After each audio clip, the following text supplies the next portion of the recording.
All right, y'all, we're going to go over some unknown Black history facts. Can you all hear me?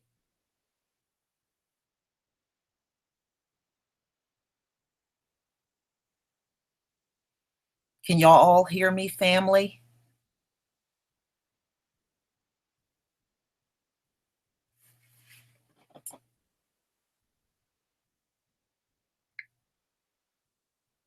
Oh, good, good, good, good, good, good.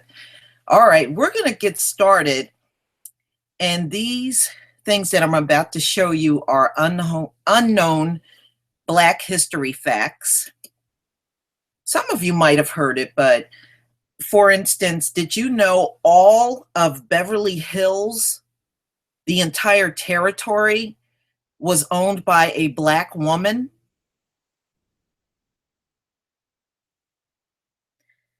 So these are just some of the facts we're going to go over. It's good to see you all out here. You don't hear anything?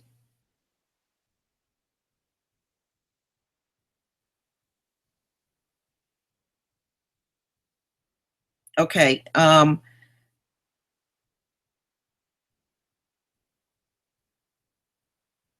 right. Yeah. Hi, everybody. I see you all out here. Let me start.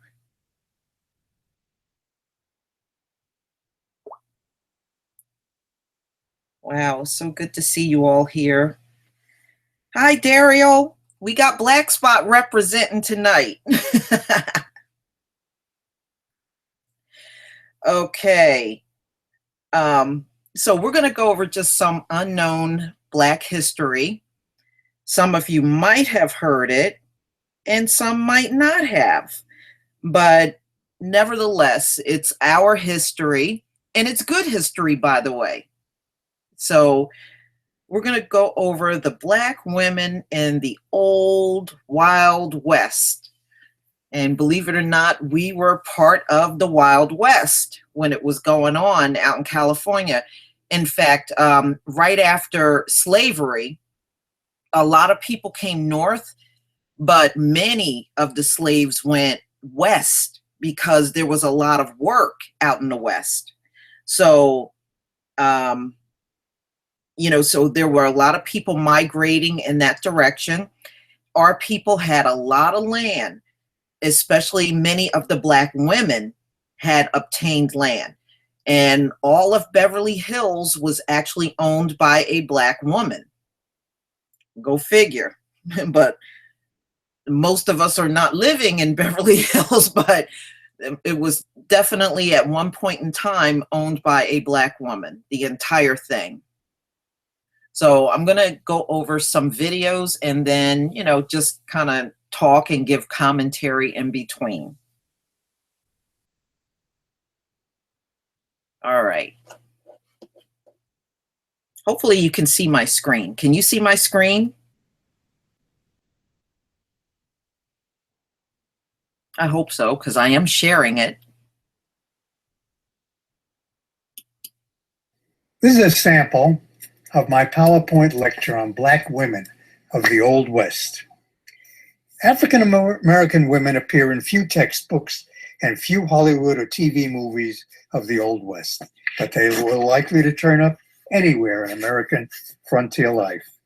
Thousands welcomed by or born among Native American nations tried to help stave off the march of white manifest destiny. Many were devoted mothers, daughters, or wives, burdened by their labors and often oppressed by bigotry. They were loyal to their families, churches, and communities. Often a young wife gave birth by candlelight in a crude log cabin, prairie shock, or shod house. Under primitive circumstances, many died in the effort. Most led ordinary, hard-working lives in the 19th century, but not all. One drove a stagecoach and delivered the U.S. mail in Cascade, Montana. One, sitting in the back seat of the Maryville Compton stagecoach, died in a blaze of gunfire during California's first stagecoach robbery. Another in early Seattle helped her husband run a newspaper. In early Texas, another started an impassioned crusade to elevate women and liberate the workers of the world. An African-American woman owned Beverly Hills, California, and another owned huge parcels of Los Angeles real estate. One founded a black town in Oklahoma. Another ran a large carding business in Nevada. And the funeral of another was conducted by the Colorado Pioneers Association and attended by the governor of Colorado and the mayor of Denver. Their presence, however, was ignored when scholars, textbook writers, and movie and television script writers spun their white frontier tales. Black women rarely appeared, even as servants or cooks or maids or nannies, but they were there all over the West.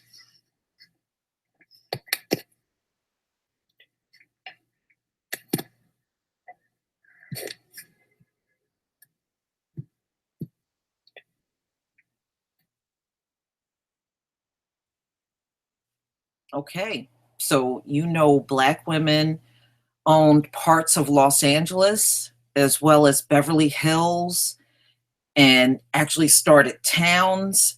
And we never hear about this. We never hear anything about it.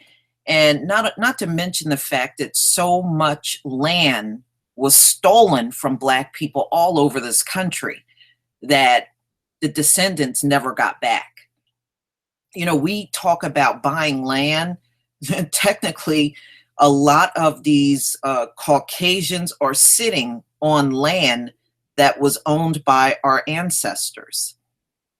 So it's a lot that we have to learn. And if you have land in your family, you have every right to try to retrieve that land back. I mean, especially if you don't have to buy it. Okay. All right. Hopefully, even if you can't hear it, you can see the screen. All right. Now, we had our own female pilot. I know they always make a big deal out of Amelia Earhart. Well, Black people, we had Bessie Coleman, who, in my opinion, when you saw her flying, she was way better than Amelia Earhart. And she actually died from falling out of her plane. But prior to that, just for a woman, a Black woman, to be able to get a pilot's license in a time when Jim Crow was going on, that in itself is amazing. But she was able to do that. So this next woman is Bessie Coleman. And when she passed, they gave her probably the most royal funeral you've ever seen in this country. But let me go ahead and roll this video. The early years of heavier-than-air aviation included famous inventors such as Wilbur and Orville Wright from Dayton, Ohio, Glenn Curtiss from Hammondsport, New York, Brazilian-born Alberto Santos Dumont, and Louis Blériot from France. Although they differed in their origins, temperaments, and design strategies, all of them were male and all of them were white. In 1892, however, a tiny baby was born in northeastern Texas who eventually would change the face of aviation, both figuratively and literally. On January 26th of that year, Elizabeth Bessie Coleman was born in Atlanta, Texas. Her parents, George and Susan Coleman, were African-American sharecroppers who could neither read nor write. In 1894, the Coleman family moved to Waxahachie, Texas, a town about 30 miles south of Dallas. At age 6, Bessie started attending school in a one-room shack, 4 miles from her home. In 1901, tired of the racism that faced Black people in Texas, George Coleman, being part Choctaw, decided to move to Oklahoma, then called Indian Territory. Susan Coleman, however, insisted on staying in Texas with her daughters. Susan began working for a white family. When cotton harvest came around, mother and daughters augmented the family's meager income by picking cotton. In 1910, Bessie enrolled in the Agricultural and Normal University, a blacks-only school in Langston, Oklahoma. Poverty forced her to leave after just 1 year, so she returned home and earned money by washing clothes. When Bessie turned 23, she moved to Chicago to live with 2 older brothers, Walter and John. Walter worked regularly as a Pullman porter, but John was often unemployed. While still living down in Texas, Coleman had announced to her mother that she wanted, quote, to amount to something, unquote. Now, up in Chicago, she sought a better life than that of just a maid, cook, or laundress. She attended the Burnham School of Beauty Culture and then found a job as a manicurist in a men's barber shop on Chicago's South Side. In 1917, when the United States entered World War I, Coleman's brothers went to Europe as part of Illinois' all-black 8th Army National Guard. After the war ended, the brothers returned home. One brother started teasing Bessie about her limited circumstances, saying that French women had much better career prospects. Some French women, he added, even took to the skies as pilots. Coleman took her brother's remark as a provocation to learn to fly, but she quickly discovered that no American aviation school would train women or minorities. Undeterred by the limits placed on her sex and race, she developed a plan to make it to France and learn to fly. She took French lessons, found a better paying job, and enlisted the aid of African Americans to bring her plan to fruition. One person who helped Coleman financially was Robert Abbott, founder and owner of the Chicago Defender, one of the city's leading black newspapers. She also sought help from Jesse Binga, an ambitious real estate owner and founder of a bank that bore his name. In 1920, claiming to be 4 years younger than her actual age of 28, Coleman applied for an American passport. On November 20th of that year, she boarded the SS Imperator in New York Harbor and steamed for Europe. In northern France, Coleman found training at the Caudron Brothers Aviation School. Founded by the French airplane builders René Caudron and his brother Gaston, the aviation school was at the time the most famous one in France. Coleman's training plane was the Newport Type 82, a common trainer of the era. During her 7-month course, she learned how to make banking turns, how to recover from tailspins, and how to loop the loop. With a pilot's license dated June 15, 1921, Bessie Coleman became the first black person in the world, man or woman, to earn an international pilot's license. After finishing her course in northern France, she went to Paris for additional training. In September, she steamed for home on the SS Manchuria. When the ship arrived in New York, newspapermen, both white and black, met the ship in order to meet America's first black woman aviator. While in New York, Coleman was wined and dined by the African American community. She attended performances of a play called Shuffle Along, the first successful musical in America starring black actors. With lyrics written by pianist U.B. Blake and his friend Noble Sissel, the musical included performers such as Florence Mills and the incomparable Ethel Waters. When Coleman returned to Chicago, the Defender printed a photograph of her mother holding a silver cup that the flyer had received in New York from Shuffle Along cast members. In the 1910s and 20s, American pilots had few ways to make a living. Most commonly, they earned income by holding air shows, performing feats like parachuting, challenging race cars to high-speed dashes, or looping the loop. To succeed on the air show circuit, Coleman quickly realized that she needed more flight training. But American flying schools continued to refuse her admittance. In February of 1922, therefore, Coleman returned to New York City to prepare for a second trip to France. Once again, New York's African American community entertained the flyer. She met again with cast members of the Shuffle Along musical and addressed the 2,500-member Metropolitan Baptist Church, which gave her a standing ovation. On February 22nd, back she steamed to France, this time on the SS Paris. After 2 months of flight training in France, Coleman went to Holland, where she met the Dutch airplane designer Anthony Fokker. In late May, she went to Germany, soon borrowed a plane, and flew it over the Kaiser's Palace in Berlin. She stayed 10 weeks in that country, meeting many flyers. Among them was Robert Taylor, a German aviation pioneer, one of the Wright brothers' European employees, and designer of the Albatros D-3 fighter plane of World War I. In early August, Coleman steamed for home on the SS Noordam. Newsmen once again met her ship when it docked in New York Harbor. Realizing that dramatic stories would entice air shows to hire her as an aerial performer, she claimed that she had learned to fly after serving with the Red Cross in Europe during World War I.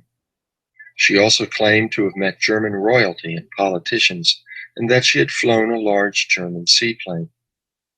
Coleman's chance to fly before the American public first came at Curtiss Field in Garden City, Long Island, in early September of 1922. New York's all-black 15th Infantry paraded on the field, and the flyer herself wore a military-style outfit while flying a Curtiss JN-4. Upon landing, the flyer received a bouquet of flowers from none other than Trinidad's famed aviation pioneer and a self-promoter in his own right, Hubert Fauntleroy-Julian. The September 4th issue of one of New York's papers reported that at least 1,000 spectators, mostly African American, had attended the event. In mid-October, at Checkerboard Field in Chicago, Coleman made her first flights in front of her adopted city. The airport's owner, a white flyer named David Benke, who supported her flying efforts, provided the plane for her performance. In January of 1923, Coleman boarded a train for the West Coast to meet with officers of the Coast Tire and Rubber Company in California in hopes of doing aerial advertising for the firm. After visiting the company's manufacturing plant in Oakland, she headed south to Rockwell Air Intermediate Depot in San Diego, where she acquired a Curtiss JN-4. In early February, Coleman took off from Santa Monica to fly 25 miles to a fairground celebration in Los Angeles. At 300 feet, her engine stalled and the plane then crashed. Coleman was knocked unconscious and suffered a broken leg, 3 broken ribs, several cuts, and other injuries. Rescuers took her to St. Catherine Hospital in downtown Santa Monica, where it took her 3 months to recuperate. It took over 2 more years for Coleman to return to flying. Now performing in Houston, Texas in 1925, she did motor stalls, dives, barrel rolls, figure eights, and loop-the-loops. Her performance had particular social and cultural importance because it took place on June 19th, or Juneteenth, the date on which Texas slaves first learned of their emancipation through an order read by Union General Gordon Granger. In mid-July, Coleman flew at a church event in Richmond, Texas, and then again in Houston for Black employees of the Southern Pacific Railway. In early August, she flew in San Antonio, and in early September, she flew in Wharton, Texas, and performed a parachute jump. Coleman finally made her way to Waxahachie, her childhood town. As was common then, white spectators and black spectators sat in different sections. However, in Waxahachie and other venues over the years, the flyer demanded that both races enter through the same gate or else she would not fly. In January of 1926, Coleman went south again, giving aviation lectures first in Georgia and then in Florida. With a steadier income, she bought another plane, a used Curtiss JN-4, stored at Love Field in Dallas, to replace the one destroyed in her Santa Monica crash. Coleman now was in Jacksonville, Florida, so she hired a white pilot named William D. Wills to fly the plane to her. She was scheduled to perform again on May 1st at Paxson Field in Jacksonville for members of the city's Negro Welfare League. On April 30th, Wills flew over the field at 3,000 feet with Coleman as a passenger so she could determine the best landing spot for her next day's parachute jump. The plane suddenly sped up, dropped into a tailspin, and then turned over at 500 feet. With her seatbelt unbuckled to better see her landing spot, Coleman fell out of the plane and plunged to her death. Wills could not regain control of the plane, hit a tree, and crashed to his death about 300 yards from where Coleman's body lay. Although joined in their fates, Wills and Coleman were segregated after their deaths, as Coleman's body went to a blacks-only funeral home. The black-owned Chicago Defender spread news of Coleman's death across the entire front page of its paper. A white-owned Jacksonville paper posted a small news article in the upper left corner of its front page, giving Wills pride of place in the report. The African-American community gave Coleman a royal send-off worthy of her aviation nickname, Queen Bess. Her body first lay in state at Jacksonville's Bethel Baptist Institutional Church. From there, her body went on to Orlando, Florida, where she was honored at Mount Zion Missionary Baptist Church. And in Chicago, on Friday, May 7th, 1926, 10,000 mourners paid their respects at Pilgrim Baptist Church. America's first black woman flyer lies buried in Lincoln Cemetery in Blue Island, Illinois. At the time of her death, Elizabeth Bessie Coleman was only 34 years old.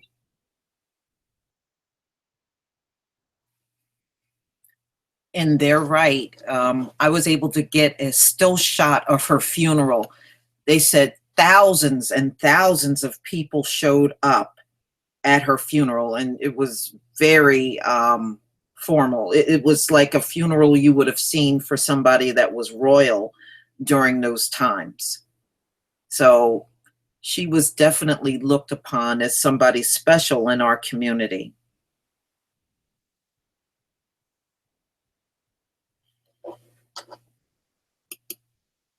All right. Now, we all know that the real Betty Boop was a black woman, but there was a white woman that was desperately trying to rip off the image from her. But this woman actually started this image in the Cotton Club. And that's where the Betty Boop actually took off. And we know the Cotton Club was black. Well, of course, once Caucasoid females get a hold of it, now all of a sudden she's got to be white. And actually, the first cartoon that came out about Betty Boop was also black, but it was eventually banned from even being shown on TV.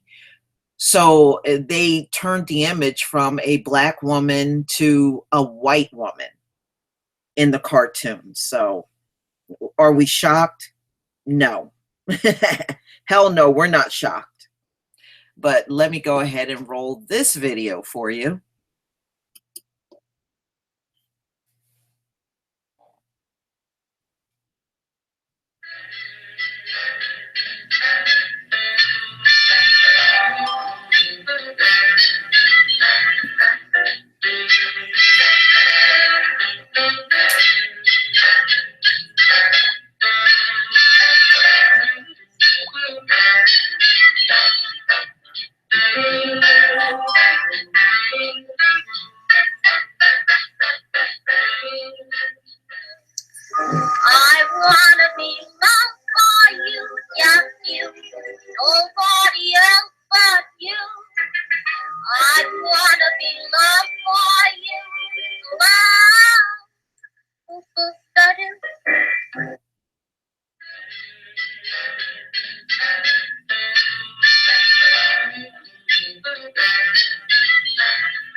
Big boy,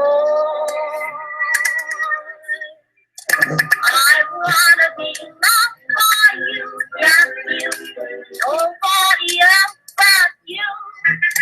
I wanna be loved by you, love.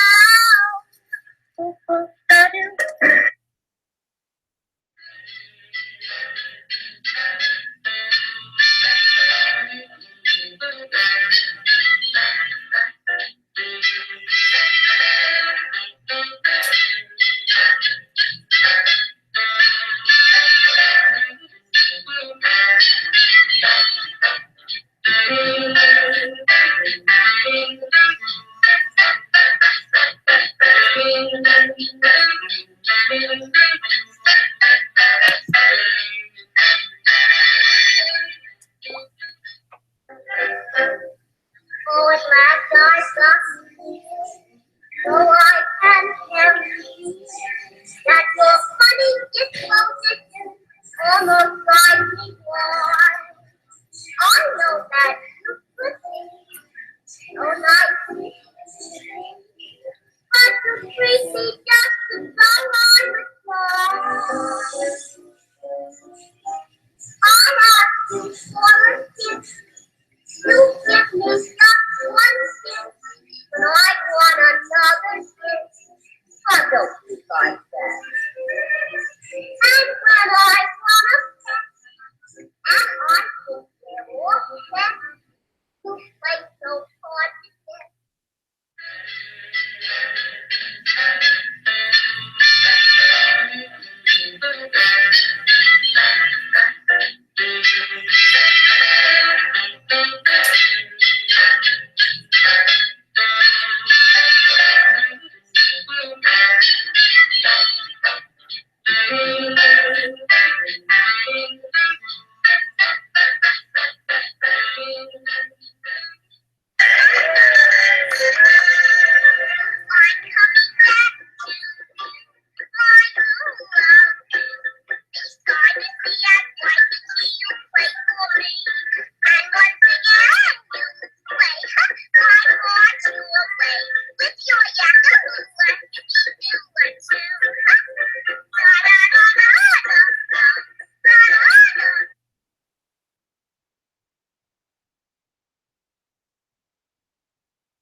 All right, so that was the real Betty Boop, and you could see, just from the clip, it was a white woman trying to hijack the entire thing, but she ended up losing.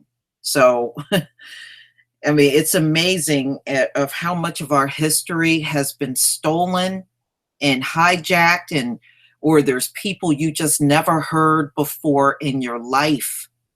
So these things happened.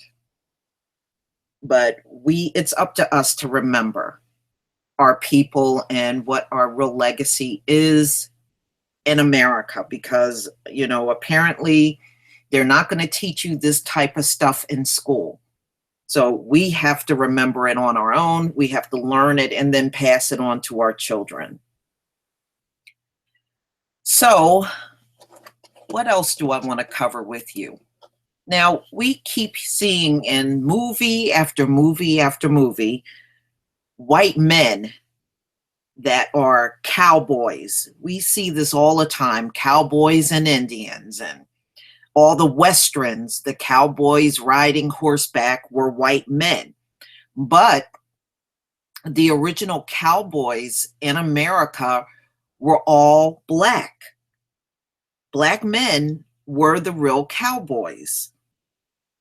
Okay, so it's another thing that has been hijacked by the Caucasoid men, but really it is the history of the black man.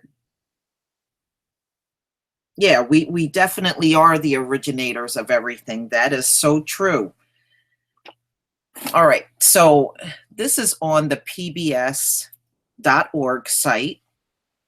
One of four cowboys was black, despite the stories told in popular books and movies. In fact, it's to believe that a real Lone Ranger was inspired by an African American man named Bass Reeves. Reeves had been born a slave but escaped west during the Civil War, where he lived in what was then known as Indian Territory. Eventually, he became a deputy U.S. Marshal. Now, that's almost unheard of for a black man to be a U.S. Marshal, especially after the Civil War. He was a master of disguise and an expert marksman. He had a Native American companion and rode a silver horse. His story was not unique. So now you know where the story of the Lone Ranger came from. It came from a black man. And then they turned around and made a series out of the Lone Ranger, but they made him white and they made Tonto, he was still an Indian riding a silver horse, but you know where that silver horse came from. All right, so in the 19th century, the Wild West drew enslaved blacks with the hopes of freedom and wages. And so a lot of our people went west. This is how the West Coast became, a lot of black people started living there right after, even during the Civil War when they were running away. When the Civil War ended, freedmen came west in hopes for a better life where they demanded for skilled labor. So the West was still underdeveloped at that time. So it was a lot of work to be done. So quite naturally, that was another thing that had attracted a lot of slaves that escaped or, before and during the Civil War and even after the Civil War. There were a lot going out west. These African Americans made up at least a quarter of the legendary cowboys who lived dangerous lives, facing weather, rattlesnakes, and outlaws, while they slept under the stars, driving cattle herds to market. So that's where they got the name cowboy, because they were herding and doing a lot of work with livestock. While there's little former segregation in frontier towns and a great deal of personal freedom, black cowboys were often expected to do more of the work. And of course, the roughest jobs compared to their white counterparts. I mean, what's shocking? There's nothing shocking about that. They were lazy. We were the ones that worked our asses off. There's no doubt about it. It is just a fact. Loyalty did develop between the cowboys on a drive, but the black cowboys were typically responsible for breaking the horses and being the first ones to cross flooded streams during the cattle drives. In fact, it was believed that the term cowboy originated as a derogatory term used to describe black cowhands. So again, who do we always see as cowboys now in TV, movies, or even shows? White men. But that term was originally used for black men. So now you know. Just one more thing hijacked, right? So, I mean, it's nothing new under the sun. we know what has happened in our history, and you can see cultural appropriation has been going on since the beginning of time, and it still goes on today. Nothing has changed, ladies and gentlemen, and it's not going to change. This is just the society that we live in, and this is the way it is. And it's sad. It's really sad. All right. Let me see if I can stop this. All right. It's a shame. I wish I would have learned a lot of these things when I was a kid in school, but unfortunately, because of racism, and our schools are pretty much dominated by white female teachers, we don't get to learn a lot of our history. Even for me, I learned a lot of it in my adulthood because I was just determined to find out about my people. I don't believe we were always slaves. We actually were people that we are the ones that civilize the people that are dominating us today. And I know many of you know this. We civilized them. They were in caves. They didn't even know how to do basic things. They didn't know to bury their dead or to even wash their bodies. And when our people got around those caves, they thought they were looking at mountains, and turned out it was like piles of shit that was just piled up so high. When you looked at it from a distance, it looked like a big mountain, but they used to take their poop and just throw it onto this big mountainous thing, a pile of shit piled up like a mountain. And so, they were taught everything by us. And I guess when they felt like they knew it all, that's when they turned around and double crossed us, just like they double crossed the Native American Indians. Is there anyone they didn't double cross? I don't think so. So that's just the way it is. Yeah, it was a pile. They said it's documented. It was piles of shit. And it was piled up so high when our people got around there, they thought they were looking at mountains, and it was actually shit that they had piled up. And it just piled up in these locations, and they just looked like tall mountains. It was disgusting. But that's how they were living. And they tell us that we were swinging on trees. That's not true. When you look at the documentation, there's even documentation on our lives in Africa. When they went into Africa, we had homes, we had temples, and we had real neighborhoods around Africa. And they all got bulldozed down. And it's also documented that we had libraries filled with over 700,000 books. And those books all got burned by these caucasoids when they came into Africa.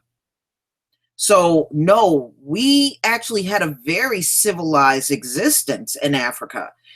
Actually, the complete opposite of what they're telling you. But we should know that. Anything these devils tell you, you can best believe the opposite is true. That's just the way it is.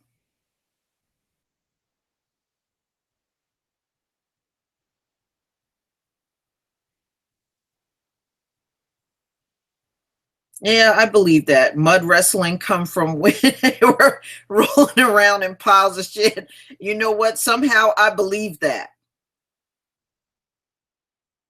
I believe it. That sound like something they would do. Look, you got the women that will wrestle in Jello. I've seen some crazy mess like that before too. And we know that stuff, gelatin comes from a pig, and they're rolling around in that mess, wrestling each other.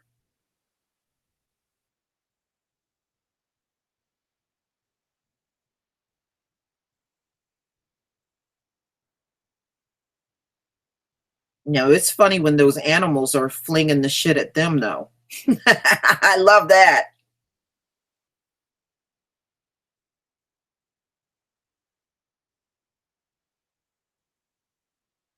Yeah, I mean, we civilized them.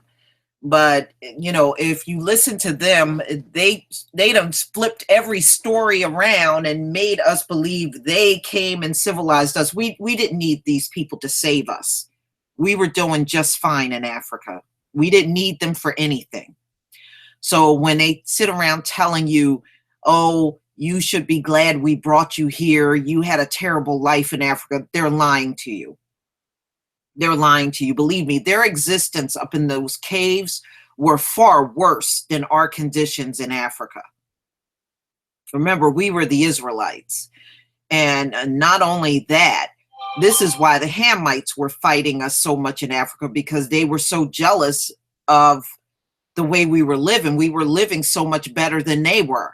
That's why there were so many wars that broke out between us and the Hamites.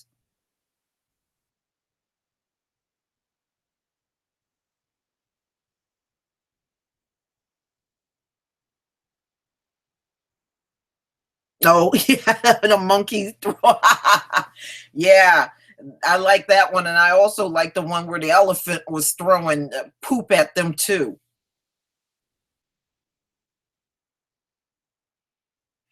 You know what, Robin? There's an article in the National Geographic that says they have 20% Neanderthal.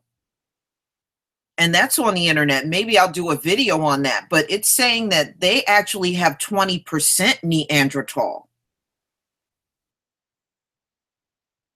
But when you look at the ones from Russia that still live around the regions around the Caucasus Mountain, they have very Neanderthal-like features. Like that sloped forehead and the protruded brow and the large facial features. The ones that live closest to the Caucasus Mountains, even to this day, still have those features, both the men and women. So I really believe, the closer they live around that region in Russia, the more Neanderthal they have. Yeah, there's an article. Let me see if I can pull it up and share my screen. I'll show it to you. Let me see if I can I'm going to see if I can pull it up first before I pop it up on the screen. 20% Neanderthal.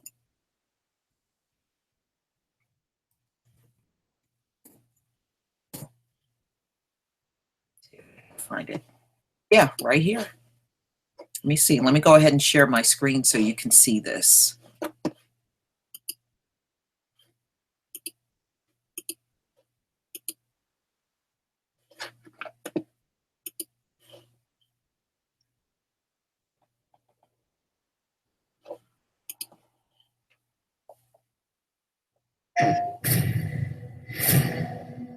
Let me know if you can see it.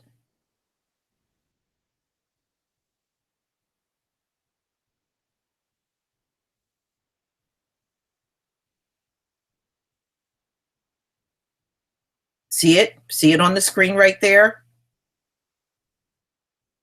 Now, I know for years they've been saying they have maybe like 2 to 4%, but no, there are articles out here, and I have read some of these that say they have as much as 20% Neanderthal.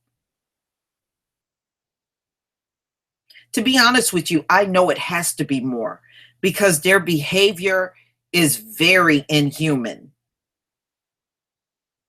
Yeah, 20%.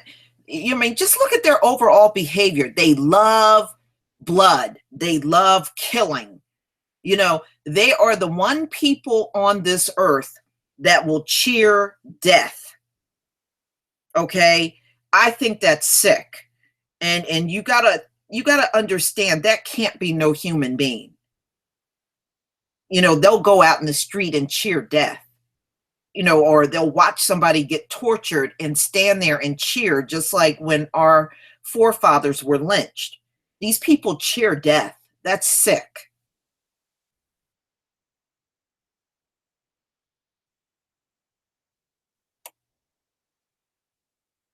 But yeah, their Neanderthal DNA is a lot more.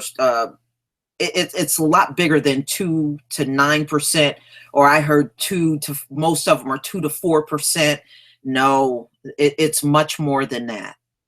And this is National Geographic. And I'll make sure I leave this link in the description box if you want to look at it for yourself. But it's not the only one. There's actually, I thought there were used to, hold on one second. There used to be one from the Smithsonian also. Here's another one from Life Science. Let me see if I can find, there used to be one from Smithsonian, but I don't see it on here now. But it generally said the same thing, but I can't find it. But here's another one. And this is Life Science. At least 20% of Neanderthal DNA is in humans. So they are now acknowledging that, you know, it's much higher than the 2%. You know, they're definitely more animal than human. I mean, we should all know that by now, just from dealing with them.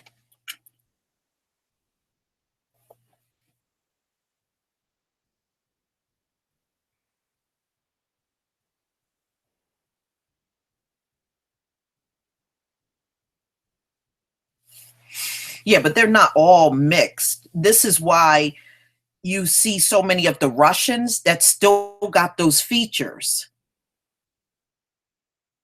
It's just like all Black women in this country were not raped. Yeah, some were raped during slavery, but all were not raped.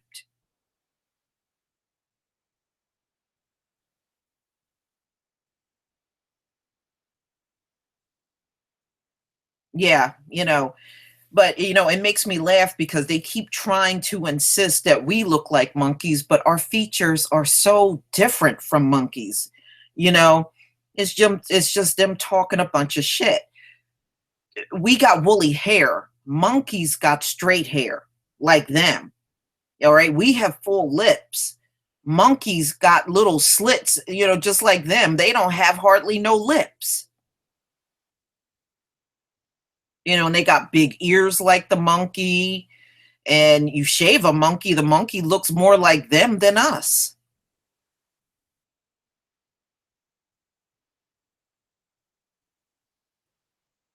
No, we don't have any Neanderthal DNA. That's already been tested, and believe me, they have studied you down to the last detail. Believe me, if they would have found that primate DNA in us, you would have heard about it long before now. We do not have Neanderthal DNA at all. In order for us to have Neanderthal DNA, it would have to dominate our DNA, and we know we dominate all groups in this country when it comes down to mixing with the race. Nobody can dominate us, we dominate them.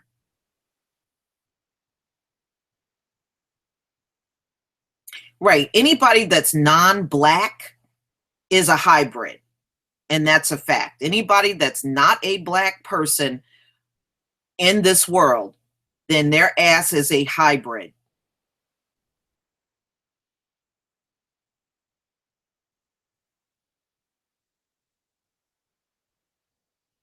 Yeah, well, you know, Cap, you know what? When we rise up finally and take our position back in this world, do you know the animals are going to turn on them too in a much bigger way than what you see now? Literally everything on this earth is waiting for us to rise up. And once we start turning on them and taking our position back, you're going to see a lot more animal attacks on them.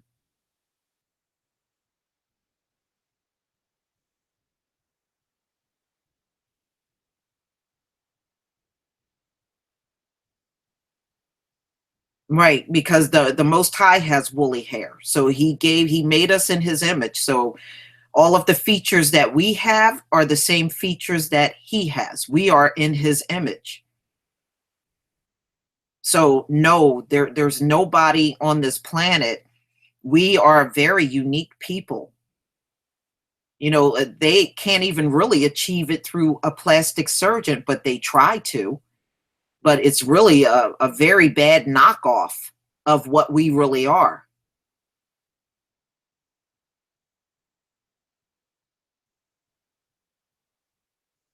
No, we have no primate DNA. There is no primate DNA in us.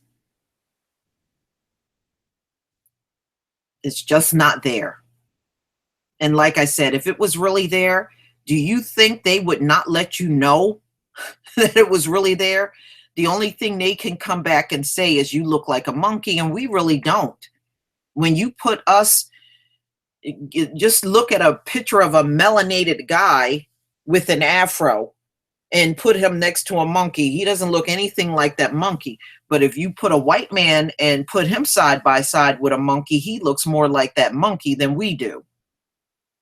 I mean, they have RH factor blood. We do not have that.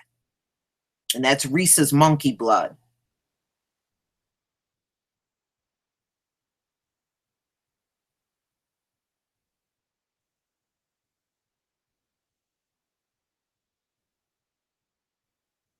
Thank you, Artie.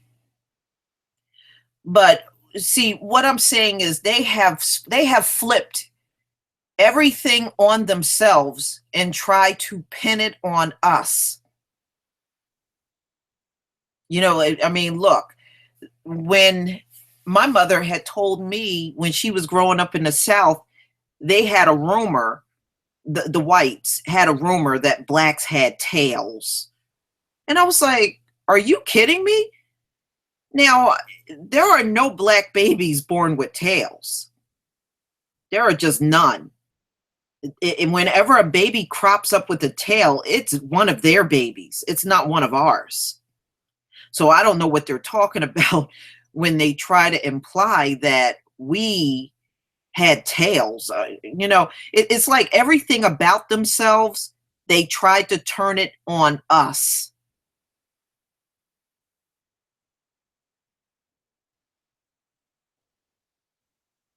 No, that's one thing I never believed I was a monkey. I mean, our features do not look anything like a monkey. I just wasn't buying it. You know, and now we know it was actually both them born with tails. Yeah, they are born with the tails and we are not. And not only that, do you know, I was reading when they have a tail, they actually have an extra vertebra in their back because of the tail. So the only thing they can do is get the tail taken off when they're young. And some of them don't get them taken off at all. Some still got their tails. They never had it removed.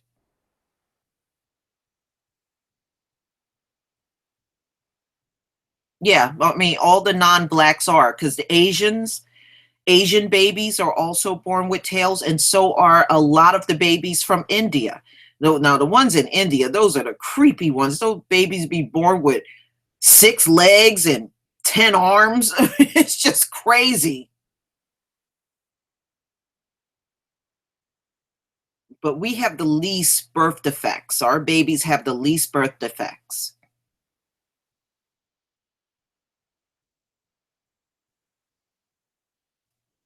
Yeah, they have them removed. You know, it doesn't even matter if they do. We can tell by their behavior they're not fully human.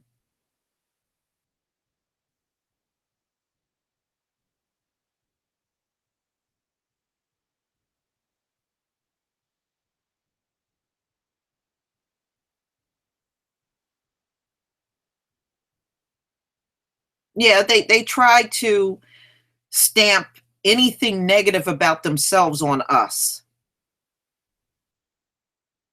But we did not go through an evolution. This is why they never threw an evolution chart in a black person's face.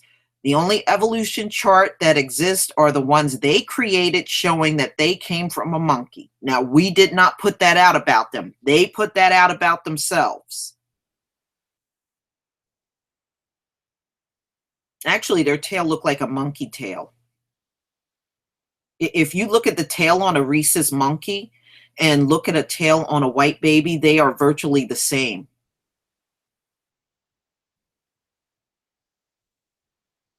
And that's also another indicator that you know, they have that gene, that monkey gene in them. Right, but they can't become us. And even what, like I said, even what they have labeled as modern man is not really a full human. You can't go through stages of all those subhumans and then the final result is a human. That's impossible. So if you look at their evolution chart, it's telling you they're not human at all. They're not a human being at all. And now I understand, because when I was in school and I looked at that evolution chart, I had a white female teacher, and I said, then how are you human if everything before you wasn't a human? And she got mad and said, no, we are human. We are human. No, they're not. How do you come from a bunch of subspecies and then the end result is you're human? That's impossible.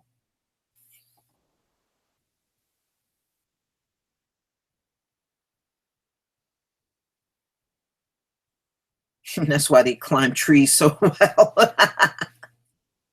I think you're right about that.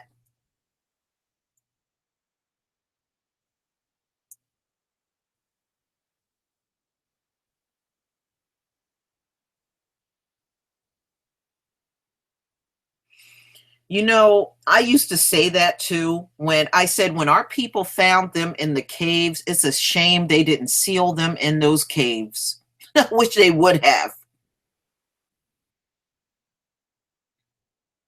Thank you, Cap. It's a shame they didn't seal those caves up. I'm sorry. I know that may sound mean, but it's the truth.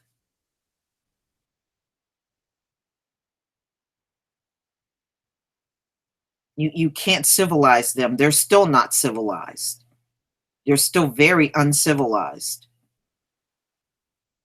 All they can do is imitate being human, but they can't really be a true human being. Well, Cosmic Light, look at how the world is set up. They actually got this world set up as one big cave.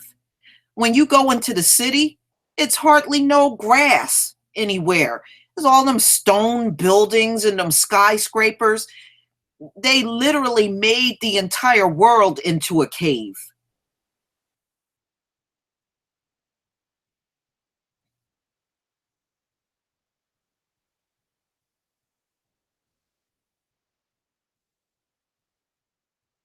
Yeah, fruit fly too, and dog. Thank you, Lord Maul. Um, yeah, and dog. You know, it said that's why they got straight hair now, because they had so much sex up in those caves with dogs that the dog DNA actually merged with them. And that's why they have that sulfuric smell now. And they have that straight hair that resembles dogs. That's from all of the sexual contact they had with the dog.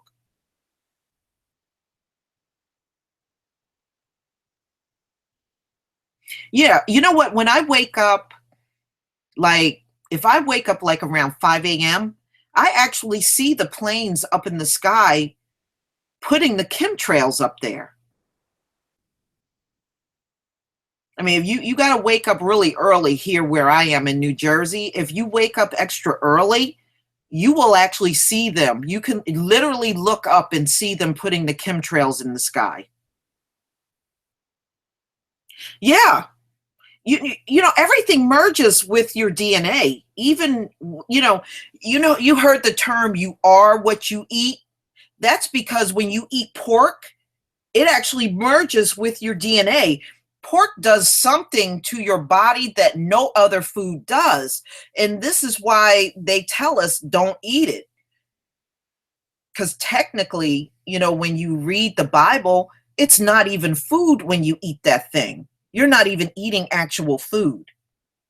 And the DNA, when you eat pork, it actually merges into your DNA. In fact, it must have been like around 2011. There was a German doctor that actually put out a report, and he was saying nobody on this planet should be eating pork. And he was explaining, yeah, it does something to the DNA that no other food does.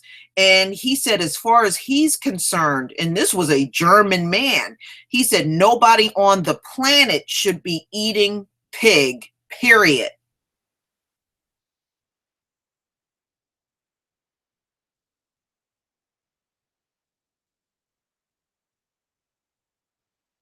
Yeah, yeah. I remember when I was a kid, my mother used to eat pig feet, and then she stopped eating it. You know, when she got a little older, she stopped eating pig's feet. But see, we got introduced to all that stuff during slavery. You know, that was the one thing they gave us all the time was the pork. And see, they knew we weren't supposed to be eating that. Believe me, they read that Bible and they knew we weren't supposed to be touching pork. And that's why that was the one of the main foods they gave to the slaves. So quite naturally, all through the generation, the pork got passed down and we were all eating it. I even ate it. I remember even going to Red Lobster and sitting in there eating shrimp and all that stuff. But you know, I know better now and I won't eat it. I won't touch any of that stuff. Hell, I remember going to family reunions and we'd have crabs. I remember that. They use the whole pig practically. And that's why you have to be careful when you eat things with sauce. A lot of your gravies and sauces that are sold out here have pork in it. You would think tomato sauce wouldn't have pork in it, but it does. So you have to be really careful when you eat many of the sauces, not unless you buy something that's organic. I usually buy the organic tomato sauce, or I will just make, you can make your own. Yeah, horses, dogs, they'll have sex with anything. These people don't turn down sex with nothing. And then you also have the white males that will rape children, babies, they don't care. You know, that's what happens when a man has no game. He's got to rape.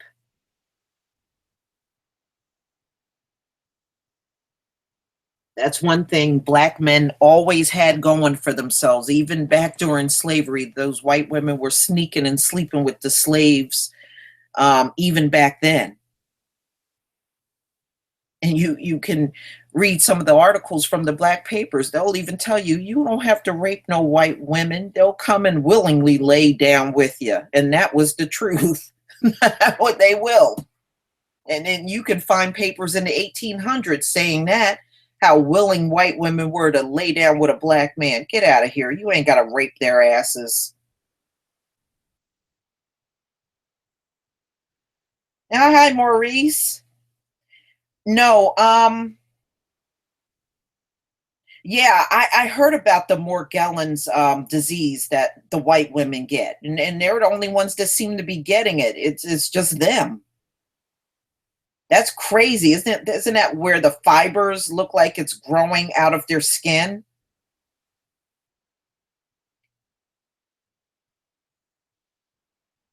Oh, please, there is nobody pulling women on this earth like black men are, and that's a fact. There are no other men on this planet that can pull the women from all other races and everything than black men. Black men are really the only ones that have the women, and that's the truth.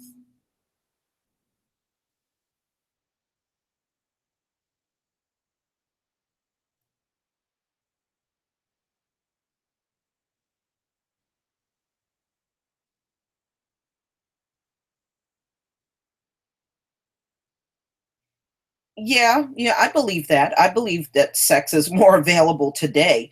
But, you know, this white male just rapes by nature. This is his thing. He's been doing that since the days of being in the caves. Nothing has changed. And like I said, a black man technically don't have to rape nothing. Women, the women from all over the place will come flocking to a black man. He doesn't have to rape.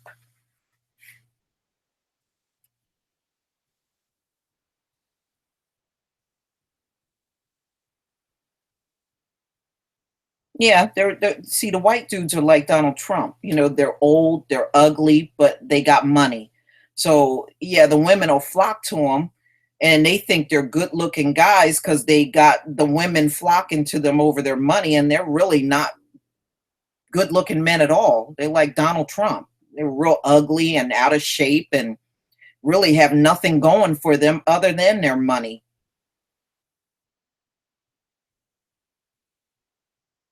Yeah, especially over in Europe, they have the animal brothels. That's correct. That's why they love having them sheeps around. They like laying around with the sheeps.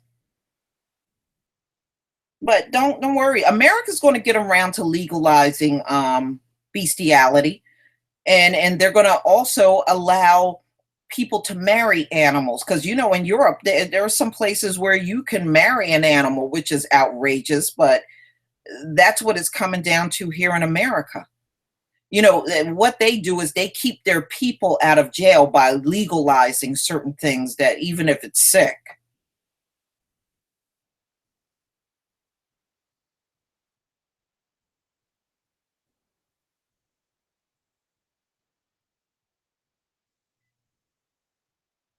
Yeah, I saw the Morgellons disease. That's true. I saw the fibers growing out of their skin. That's disgusting. They probably are more susceptible to getting that because they're hybrids.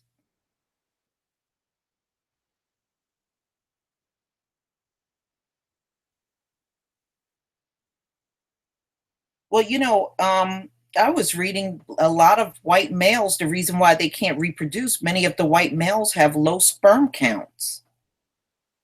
They don't need to reproduce. We don't need no more of them on this planet.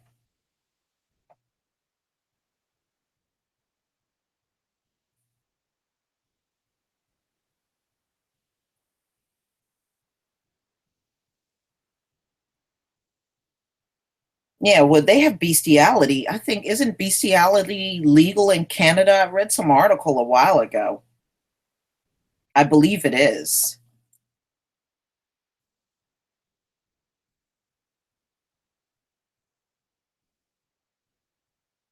And it was funny. I got a message. What was it? A notification came through. I guess I must have hit a nerve uh, with a Caucasian male. He let me know my $5 Indian video was very racist. But he didn't say it wasn't true. He just said it was racist. I love it. I love when I get next to them, boy. Ooh, I love when I ruffle their feathers. Yeah, well, the women do all that crap in porn too. They sleep with animals, dogs, horses, all that mess. They're like the beast of the field, right?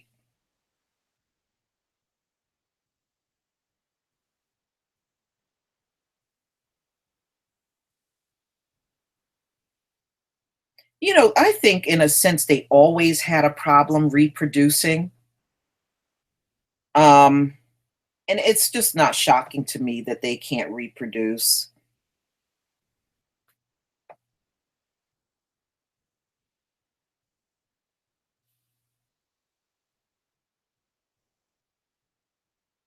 Yeah, yeah, they do die from a lot of skin cancer all around the world. They just can't live in hot climates. And I think they won't face the fact that they just can't live everywhere on this planet. It's just not made for their skin. And this is why so many of them burn up out the sun because they just don't want to face the fact that this is just not the right climate for them.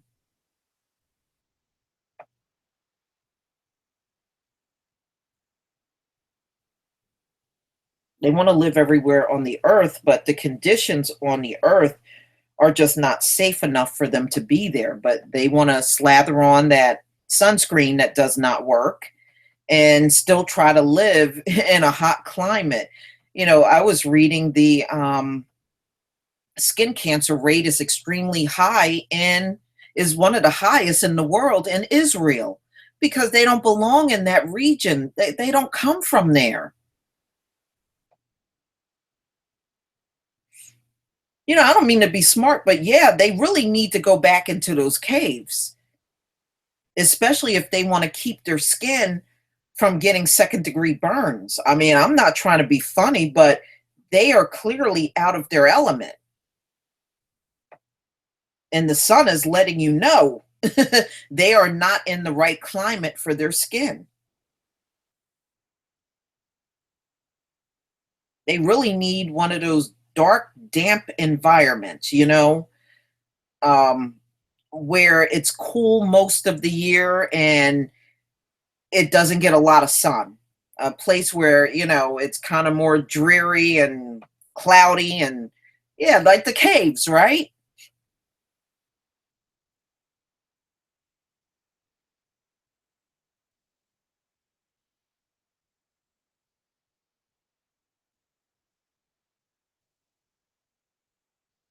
Oh yeah, the states where they have bestiality, Daryl. Yeah. It's a lot of sick stuff going on this planet.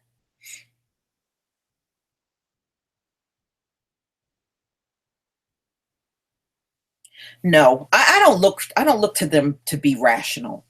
That's why I no longer explain anything to them. Whenever I want to explain something, I generally talk to my own people. Whenever they don't understand stuff, I just tell them, go on Google, research it yourself. It is pointless trying to explain anything to them or even teach them something. When they got their mind made up that you're inferior and they're superior, just forget it. They're not superior anywhere on this earth. They are just not superior, plain and simple. And the sun is showing us every day they are not superior. I was just in the store today. I went around to a drugstore nearby where I live, and you should have seen how red they were in the drugstore. I was like, damn, that sun is kicking your butt. And it was 97 degrees in New Jersey today. We got all the way up to 97. And once it gets past a certain temperature, their sunscreen is completely ineffective. It doesn't work at all. It doesn't work on a 70-degree day either. They said most of those sunscreens don't even work. So you can imagine on a 97-degree day how much it doesn't work.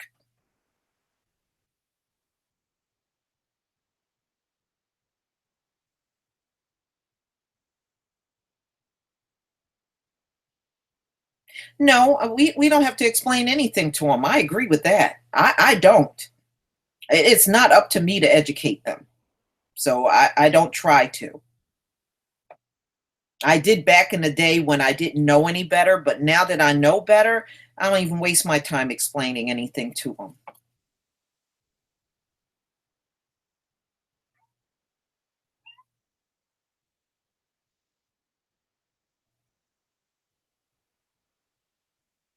Yeah, and our blood is living.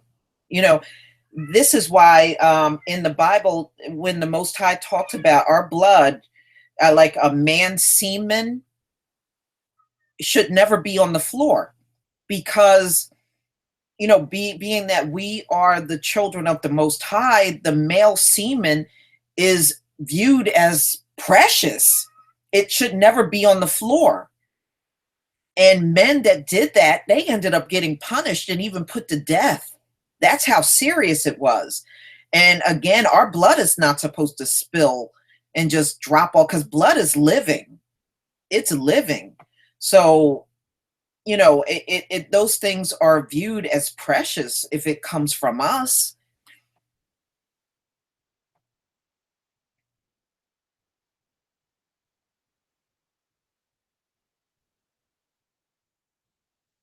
Well, they can't really, you know what? They can't really keep us dumbed down anymore because of the technology.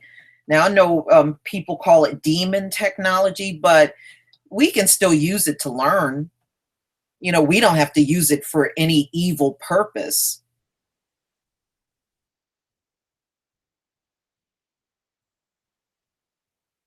Yeah.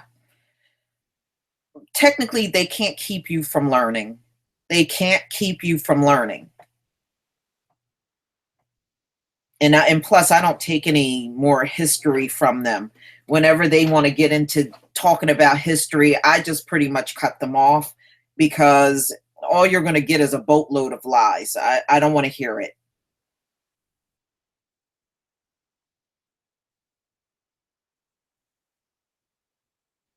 Yeah, my neighbor has 4 dogs. That's true. That's true about the dogs. They got 4. And I think that's outrageous.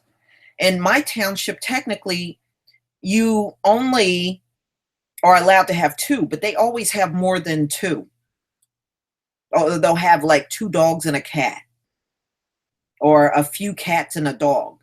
But rarely they don't know how to stop at 1 dog. They always want to have a whole bunch of them.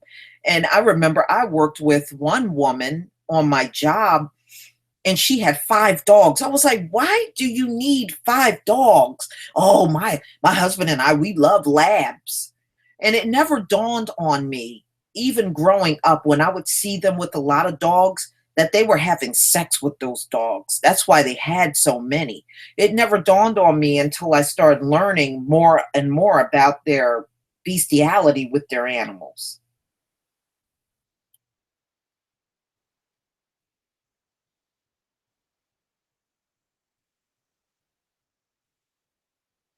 Well, no, our people don't, but a lot of that stems from slavery, where they tried to condition us to believe that we were inferior. But as time goes on, we're not inferior. I stopped believing it. I remember when I was sitting down watching the Olympics, and this was years ago when I was still in elementary school, and I was watching how fast the black men ran and how athletic they were, and these white guys, they couldn't even compare. And I was like, wait a minute, how are we inferior? That doesn't make any sense. We do everything better than them.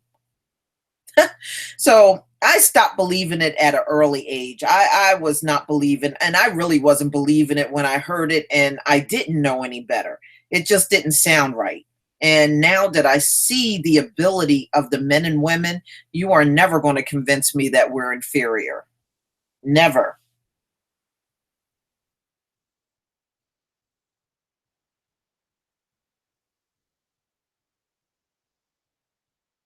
Yeah, and plus the chemtrails are up there to help them with the sun, help them deal with the sun, but you can clearly see it's not working. They're still burning up.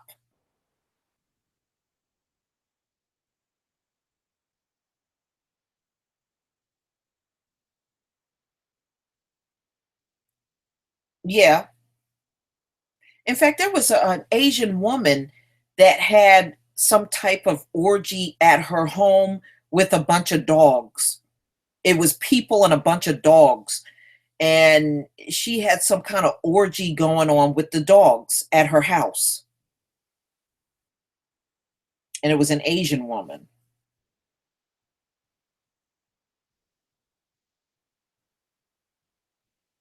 Right, their sunscreen does put them in black face, that's true, but it still don't work, they still burn up. You know why? Because the sun is not fooled by that.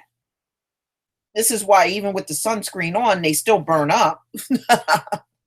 They still burn up with the sunscreen.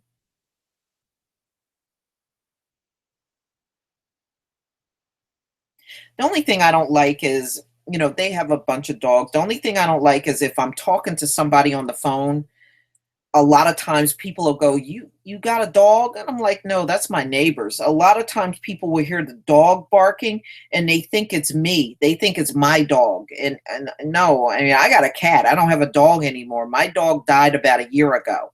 He died last August. So I no longer have a dog. I just got one cat now. But every time I talk on my phone, because with 4 dogs, it gets pretty loud. So people hear all of that barking and they think it's my dog. I have a bunch of dogs and it's not me at all.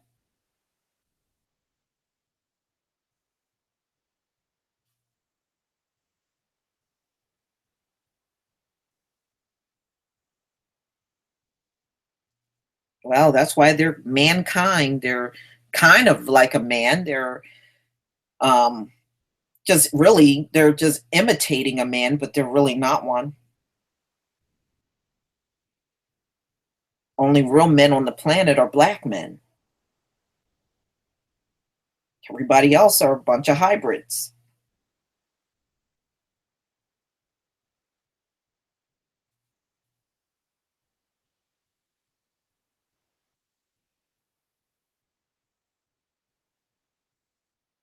Yeah, I saw today the police chief of where that woman, that white woman got shot, just quit. They resigned.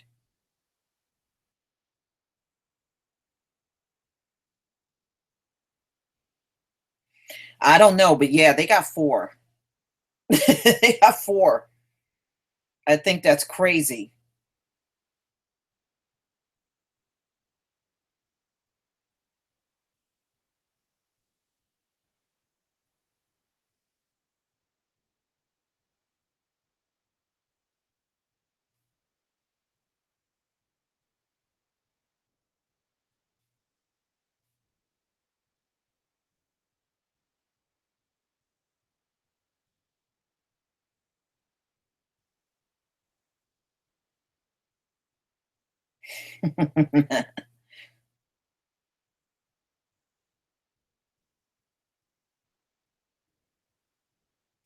Well, you know what? In a sense, those dogs are getting raped. It's not like they're consenting to any of that sex. They're not. So really, they're raping the animals.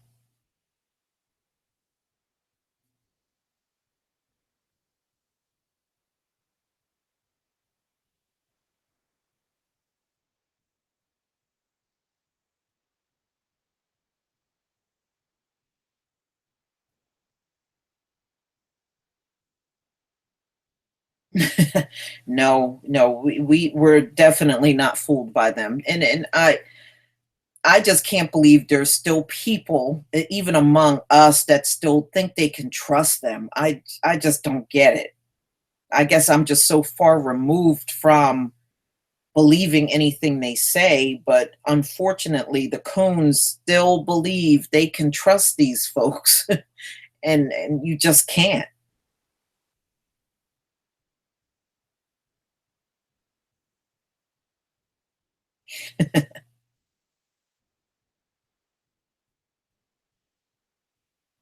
That's right. That's right. Whenever a dog is raped, they are supposed to be put to death because they're never going to be right again. That's true.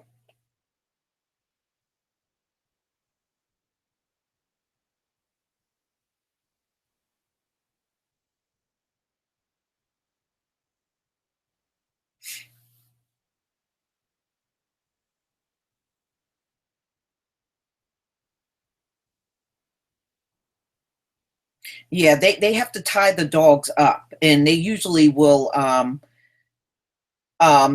tape their. It's pretty sick because I mean, there's a couple of pictures you can Google, and you'll see the dog all bound and gagged and everything, and that's what they do before they have sex with them, so the dog can't really fight them. It's disgusting.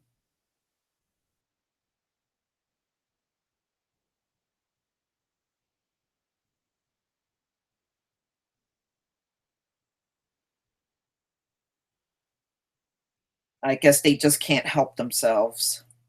That's just their animal nature. When you're an animal, you like sleeping with animals. I mean, when I'm around dogs, I don't get any sexual urge and say, wow, I really need to lay down with that German Shepherd over there. I mean, I don't, come on. I can't even picture feeling that way. You got to be an animal to be sexually attracted to an animal. That's disgusting.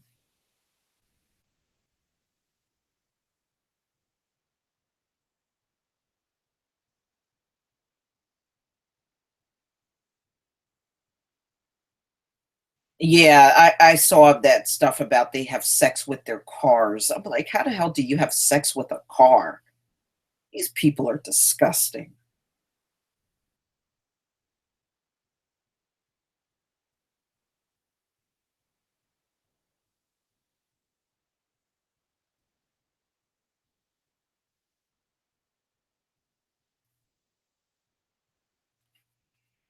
Yeah, I mean, we always had pets when even in biblical times, we always had our pets. In fact, it talked about how our pets would be bling and we'd have gold collars on and collars with encrusted jewels. That's how our pets were blinging.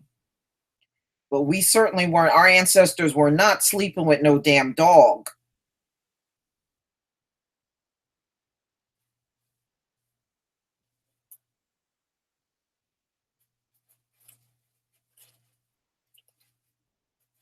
Yeah, Dawa, brother Dawa sent me his book, and I was reading some of the stuff in there about the anal sex and how the intestines fall out. Oh my God, the pictures in that book. I never seen nothing like that before in my life. It was disgusting.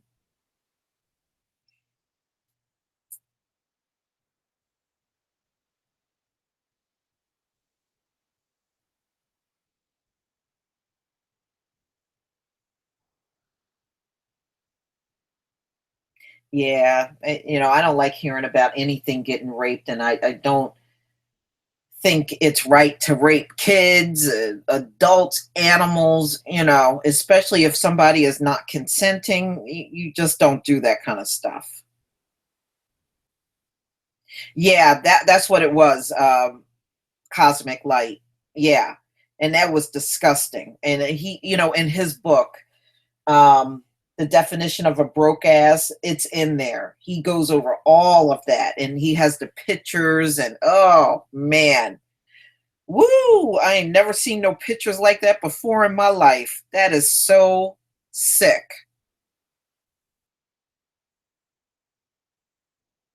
It's a shame. I wish I could reach out to Dawa.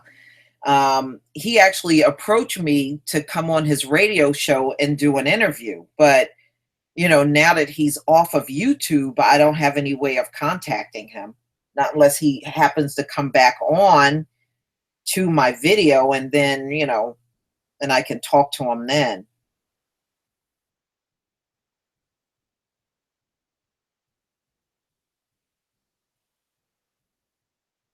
Yeah, I do too. Love like the sun. I love Brother Dawa. Unfortunately, you know how it is. They don't like what you're saying. If you're not kissing their ass, then they want you off of YouTube. That's how it is. Yeah, I know he's on Facebook. I'm actually I friend him on Facebook a while back, but I do know he's on Facebook.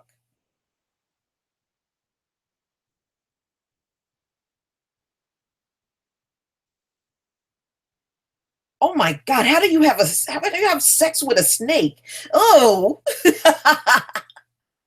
oh man, how the hell do you have sex with a snake? I know um we had a news reporter locally out of Philadelphia, and he got caught with a hamster up his rectum. And the story just went like wildfire. He had to go to the hospital because he couldn't get the damn thing out of his rectum.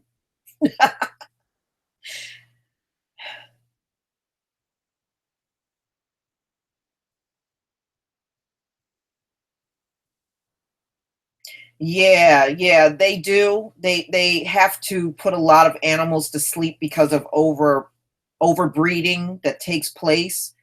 But I know the shelters around me now, they are non-euthanasian shelters. They're cropping up all over the country where they don't euthanize any of the animals anymore. They just keep them until they can get them all adopted out. Back in the day, after so many days, if nobody adopted them, they got gas. But now there are shelters that are trying not to do that. Hi, CK Nelson. Um, Now there are shelters that don't. In fact, where I got my cat from, that was a non-euthanizing shelter where they don't put the animals to sleep. They just keep them until they can adopt them all out. Yeah, they would put the hamsters up their ass I could never figure that, but yeah, I guess that's some kind of sexual pleasure. But ultimately, the hamster suffocates and dies. It swarms around until it suffocates and dies.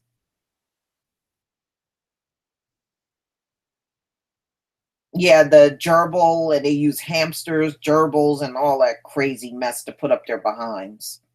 It's sick.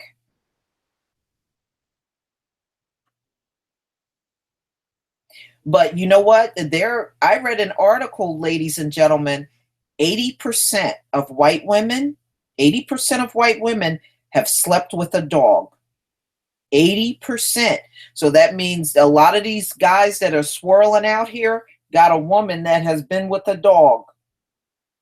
80% of white women have been had at least one sexual encounter with a dog.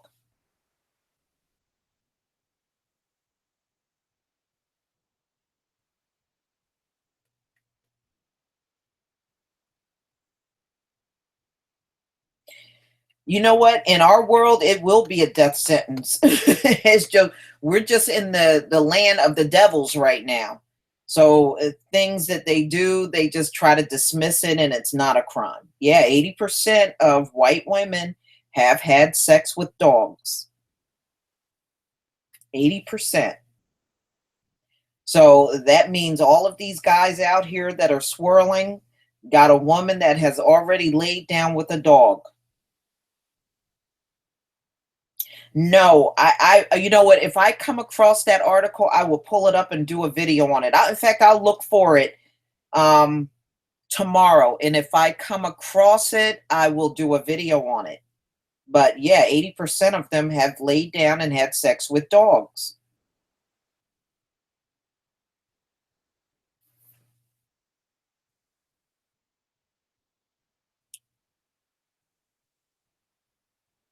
Yeah, I don't. Yeah, that it is disgusting,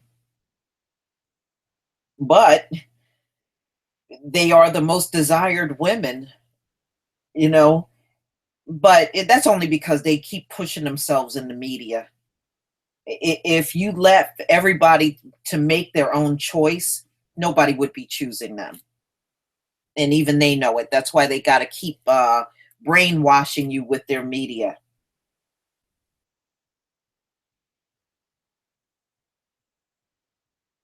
Yeah, they are.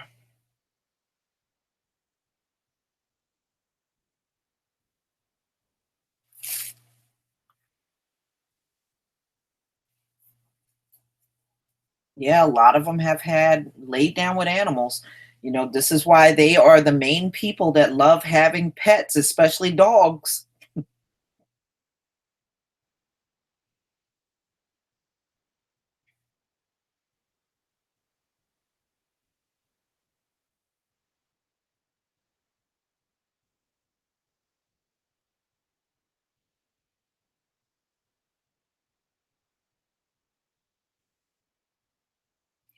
Well, I'm not worried about the trolls.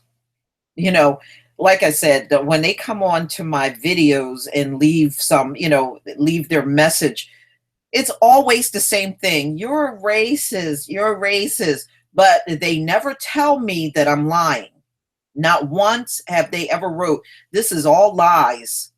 This is the truth. No, all they do is call you a racist or call me a nigger bitch or, oh, you're a bitch. You racist bitch. You racist cunt. I don't care about that stuff, man. If that's all you got, then you have nothing. I don't care about that. But not one time have they told me that I was not telling the truth. Not one time. Yeah, I saw that disgusting video. I think Walter had a video up of them of a pig screwing a white man. Yeah, that was sick. That was sick as hell.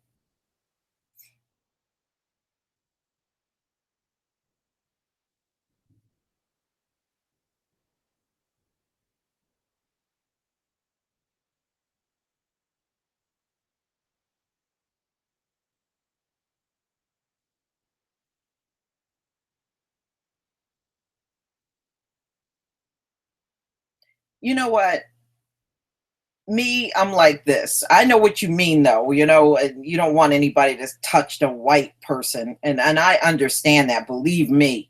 You know, I have come across it's very rare. It's believe me, this is very rare, but I probably came across maybe two black men in my life that were once with white women and they will never touch them again. They now strictly date black women. They had to learn the hard way to leave them white women alone.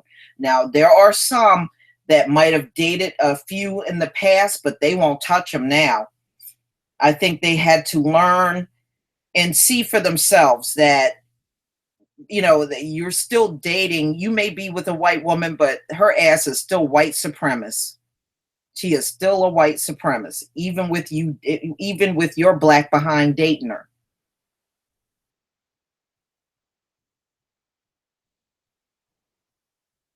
Now, there are a handful that I've met in my life that may have dated them in the past, but they won't date them now. They'll stick with black women. But the vast majority of them will just go from one white woman to the next.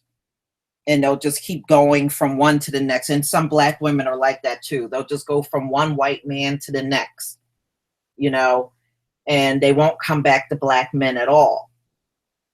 They won't even try to because they think there is something special about the white man. And really, personally, I think a lot of them are with black women out of a fetish. They really don't love you or like you at all. What was it? What's that girl? Eric Gardner's daughter said, just because you like black pussy don't mean you like black women. I said, she got a point there.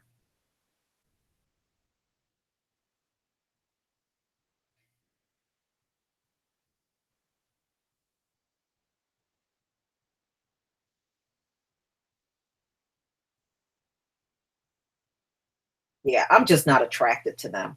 To me, they're not attractive at all. And plus, I can't get beyond their smell. I can't get beyond that sulfuric smell. It's just not for me. If I turned over in bed and I looked over on my pillow next to me and seen that white pasty face there, I will have a heart attack and die. I would.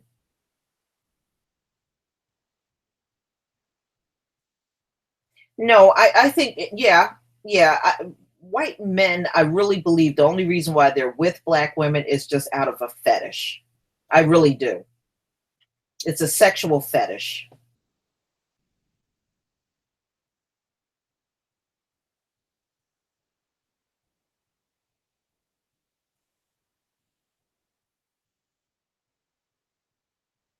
That black woman is like a novelty to him.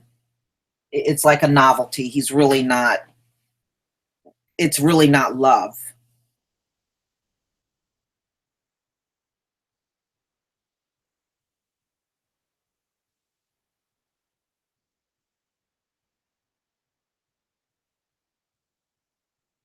Yeah, it's a shame. I wish we would come together, but I guess things aren't bad enough for black people because we're not coming together at all.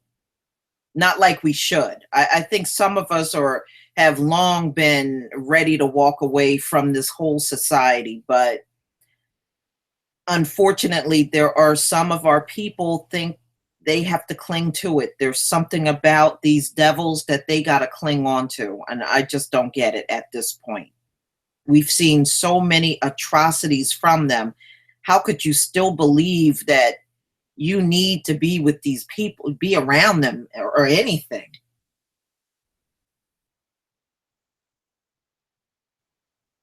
Yeah, that's true, CK. Very true.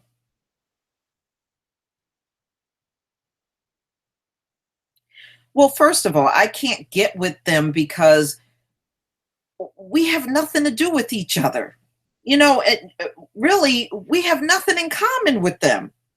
You can't find common ground with anybody like them. That's why I'm like, the swirlers, I'm sorry, they have decided they want to just go out of their way for these folks. Technically, when you look at our history, there is just, we have nothing in common with them. Nothing. Nothing.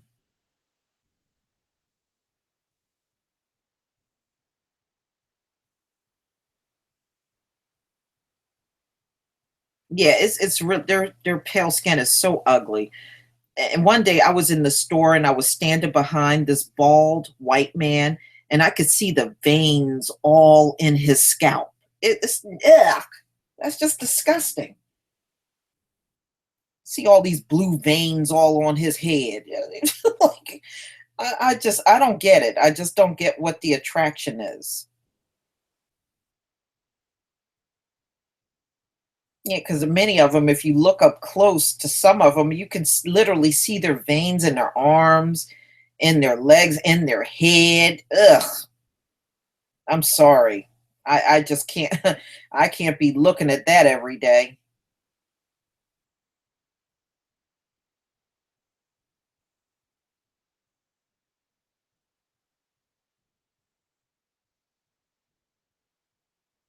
Yeah,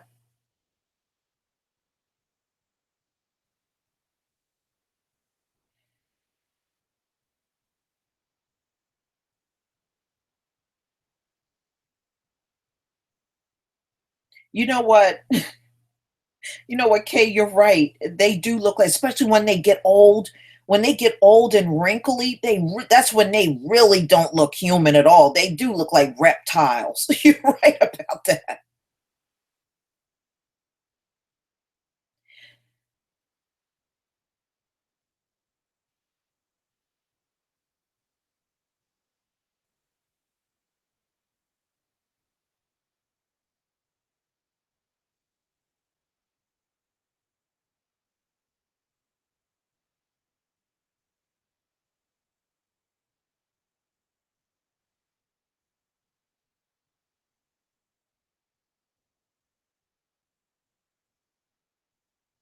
No, I didn't see that, Maurice. There's a video.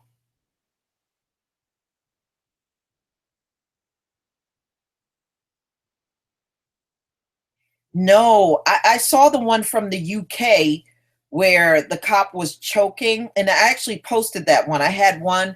It was a UK, two cops, and one of them was choking a black teen, and the crowd jumped in and got him off of the black teen. Now, I saw that one, but no, I didn't see the one from McDonald's. I got to check that out. White people old at 30. You're right. That is the truth. They don't hold up well at all. No, I'm going to have to check out that video, Maurice. I did not see that.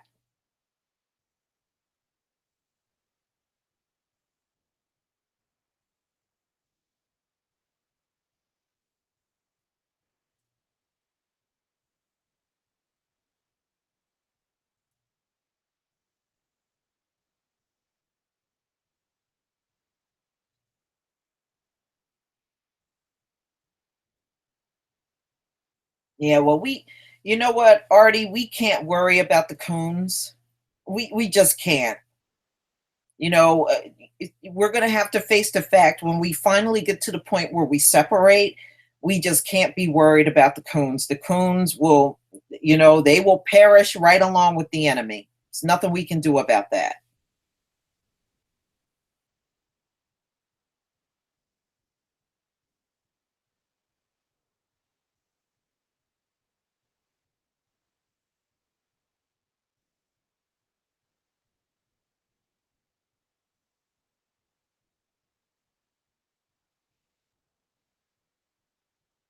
Yeah, it's going to, unfortunately, you have the coons that are just not going to let go. And there's nothing we can do. We just have to leave them with the enemy and just move on. We just don't have time to be dealing with that.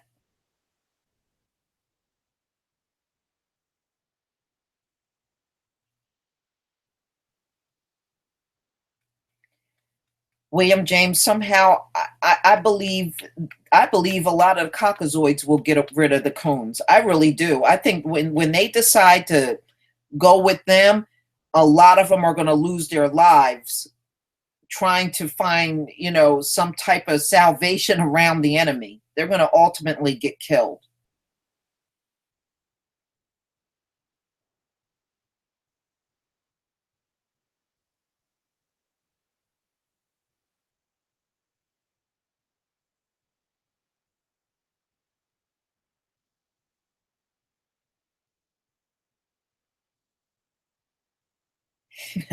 Steve Harvey, oh boy. Yeah, that's definitely a coon right there.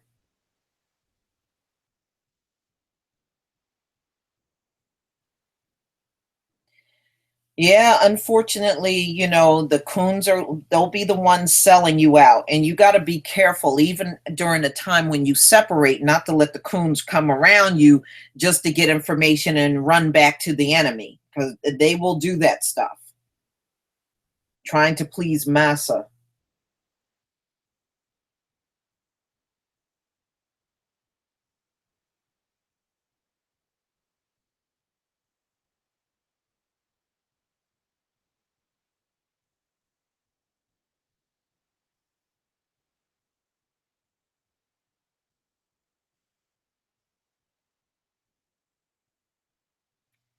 Yeah, yeah. Unfortunately, most entertainers are coons. Um, but you know what? I don't look at entertainers as a means of us being liberated. If we get liberated, it's going to be the people like you and me that liberate us. It is not going to be any celebrity. Unfortunately, no. I don't look upon celebrities as a means of getting us out of all of this oppression because, they're living a very comfortable lifestyle that they want to keep. They're not thinking about liberating or helping us liberate.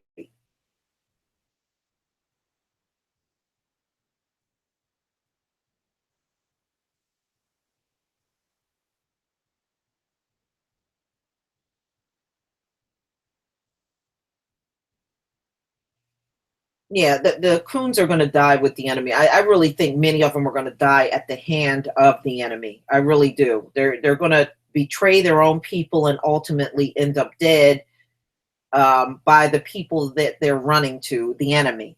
So there's nothing you can do about that. They want to lose their lives that way, then let them lose it.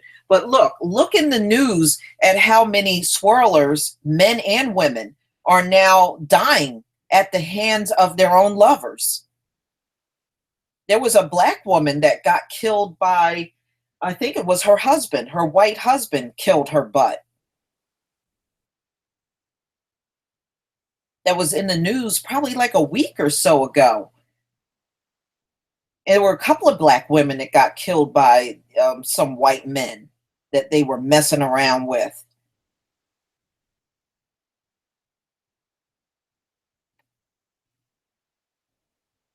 No, Lord Maul, I don't think I saw that. I don't believe I did see that.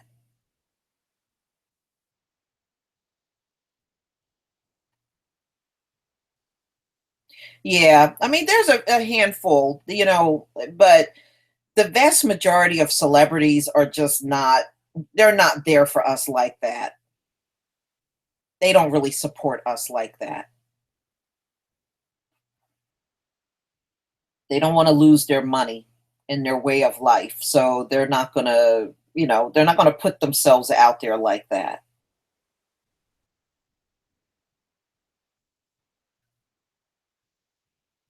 Yeah, I mean, look at the, like I said, the men and women that are out here swirling, a lot of them are getting killed now.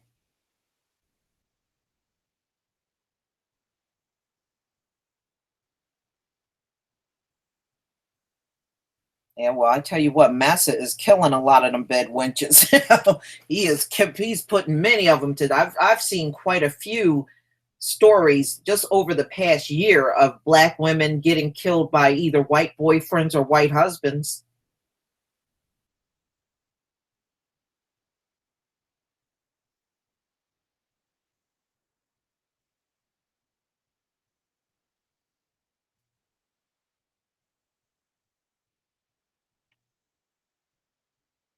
No, I mean, I probably come across a few biracials that identify as black, but the vast majority of them, they try to, they're like what you would call a fence rider. They play each side of the fence whenever it's convenient to them.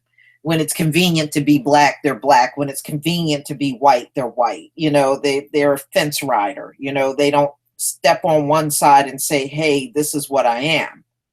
They don't do that.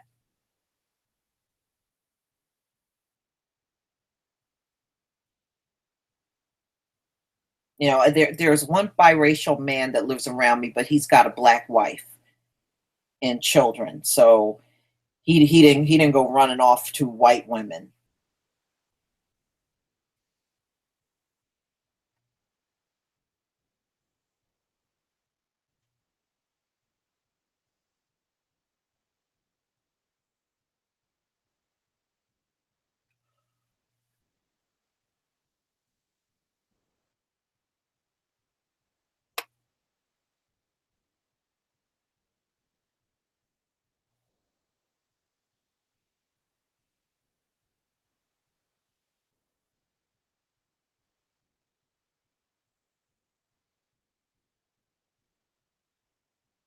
Well, yeah, they always declare those hangings as suicides, but when you look at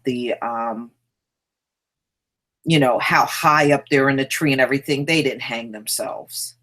That's not a suicide. I've seen some of those articles where they claim it was a suicide, and I don't believe any of those are suicide. With the history of black men hung in this country, there's no way a black man is going to choose hanging as his first choice to kill himself. He would be more likely to get a gun and just blow his brains out than go hang himself on a tree.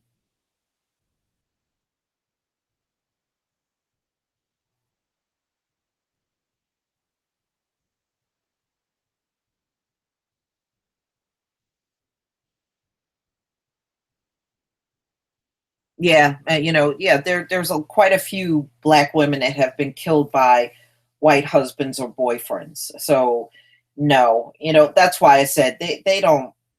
At the end of the day, you're nothing but a sexual fetish to them. That's all you are.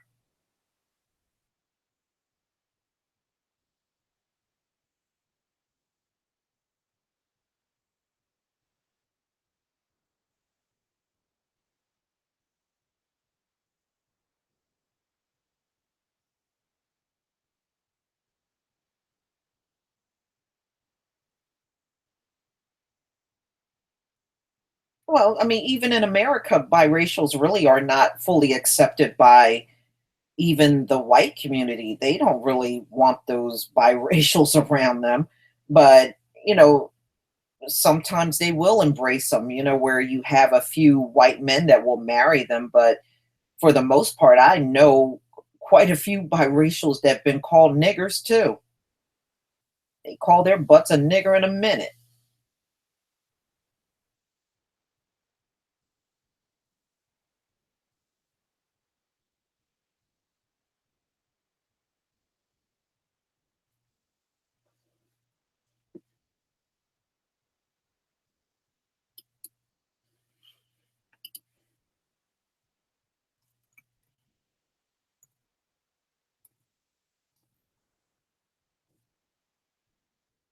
No, no, no. A strange fruit? That was Billie Holiday. Billie Holiday. In fact, I got the song right here.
Yeah, that was Billie Holiday.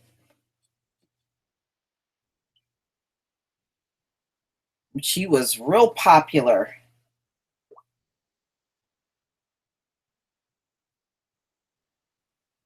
She was real popular back in her time. Um, but she was popular. I think it was Ella Fitzgerald that came along and kind of toppled her at the time. You know, she was the number one singer, and then Ella Fitzgerald came along and kind of took that title away from her.